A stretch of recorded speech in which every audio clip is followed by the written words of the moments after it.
So I would like you to put your hands together for our brother Sohail Ashraf, who will speak about the Well Foundation. It's gone eerily quiet as I was holding the camera up while we were all clapping for me. I generally get a little bit nervous on these occasions and you start to sweat, but I think I made the mistake of eating those Bombay potatoes and I can't stop sweating. And I guess my nerves would be a little bit more confounded today and maybe get the better of me, because we do have some amazing company here today and some fantastically learned speakers. Brother Habib Malik himself, who, as you all know, constantly illustrates the driving force of Islamic Relief volunteers. We have here Dr. Muhammad Mawi, the CEO of Islamic Relief, who's leading the way around the world and making sure Islamic Relief make an effective impact. We have Labour leader Joanne Lamont, and of course someone who needs no introduction, Right Honourable First Minister Mr. Alex Salmon, leader of our great nation. To be given an opportunity to speak amongst so many learned people is an honour for myself and us at the Well Foundation. And it's also kind of a testament to how far our little charity has come in such a short period of time. Since the start, our volunteer group has worked tirelessly. The endeavour in each individual has driven projects. They've fundraised beyond the call of duty to raise huge amounts for projects which we believe and we hope have made a valuable impact on people's lives. In the last 3.5 years, we've raised funds for projects in Mali, Malawi, Niger, Gaza, and Pakistan, and of course Sri Lanka as well. And we hope that the projects that we've done in these countries, with the implementation through Islamic Relief, again enrich the life of these people. And it's any little thing that we can touch to these people makes us feel better, but also the fact that we have enriched these people's lives. During the last 2-3 years, Islamic Relief have played a pivotal part in helping us deliver this aid and implement these projects. Mainly because we are a small organisation. Islamic Relief have a huge outreach around the world. They can deliver aid to some of the most unreachable places around the world. Our bond, with Islamic Relief is strengthening through the simple desire to help people, the most simplest of desires.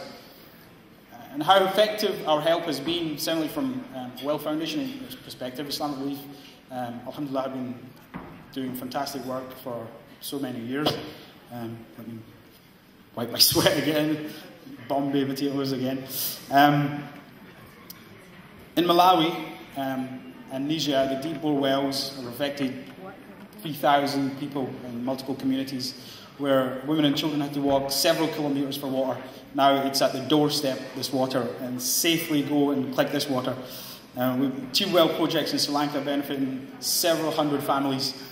In Gaza, we helped raise funds to build a critical hospital where now thousands of people are being treated. So the effects and the effectiveness of our aid is clear for us to see, and thankfully a good implementation of these projects.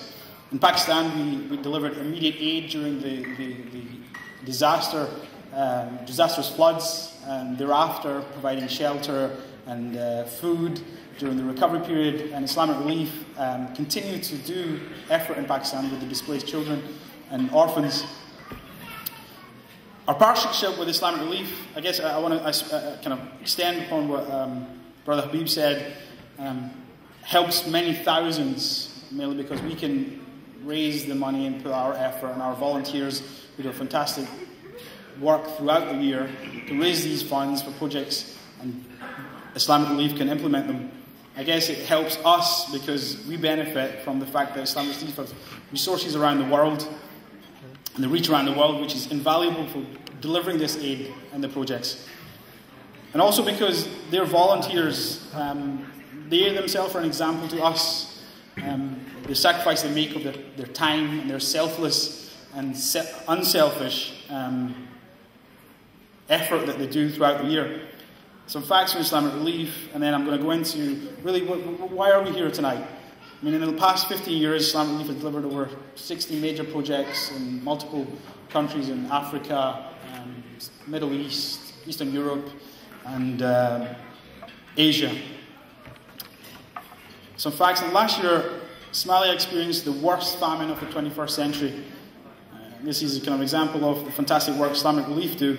For several months, Islamic Relief were trucking water to over 120,000 people daily. They provided sanitation facilities to fight disease.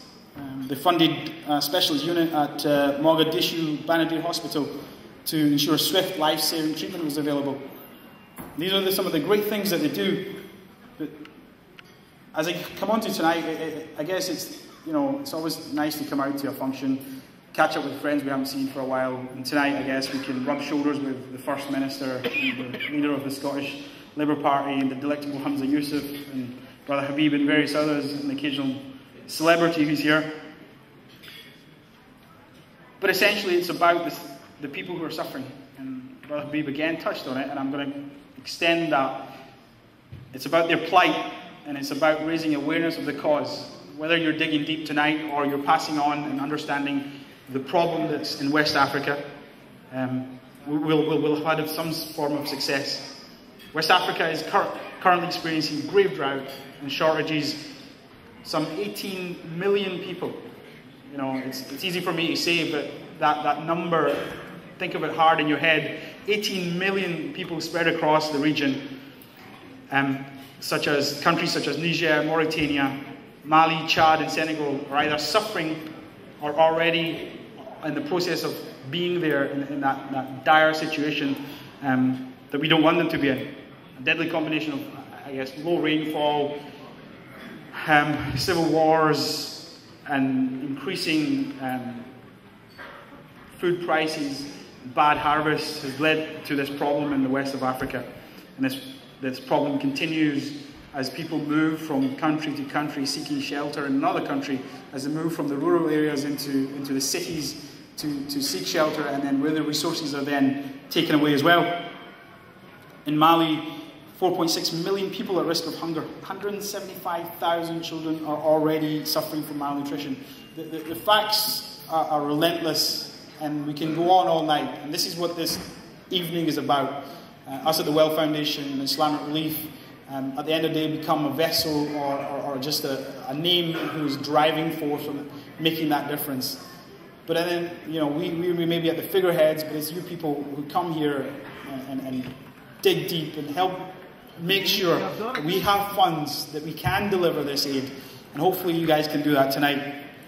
And obviously, most disturbingly, an estimated 1 million children under the age of 5 across the region are affected. 1 million children. I myself have children, and the thought of a young child suffering in that manner, it's horrifying most days. And 1 million children in your head, and you start to stress about that. You can, inshallah, do something to make that different. And West Africa is the world's poorest region, and deep concerns from many charities and governments are growing for those who are most at risk. Hungry children are usually the most vulnerable to malnutrition and disease. They often have to walk the furthest for clean drinking water, to find water, which makes them vulnerable to animal attack and human predators. And what happens if we don't do anything? Well, we're all intelligent people. We understand. If we understand what the plight is, and if you don't do something about it, the situation will only just get worse. Inaction basically means that the consequences, extended period of hunger, malnutrition, lack of water, lack of seeds to grow more crops for the harvest next year. So the vicious circle starts. Diminished ability of affected populations to feed themselves. So where they were self-sustaining, they're now reliant on handouts. And if we can do something to break that vicious cycle, and I hope we can do that. And of course, again, we're all intelligent here, the most dire consequence of all of these things is the loss of life. If we can do something to at least avoid that, make sure somebody's life is saved or somebody's life is improved during this process, I hope that we can do that tonight. So please dig deep tonight. I don't have any more words. And I'd just like to thank all of our volunteers from the Well Foundation and Islamic Relief for making this night happen. Brother Habil, Tariq, Nadeem and Afi Aslam have pulled this evening tonight. It's fantastic. Thank you for listening to me. And again, thank you for coming, and please dig deep. Thanks very much. Well done.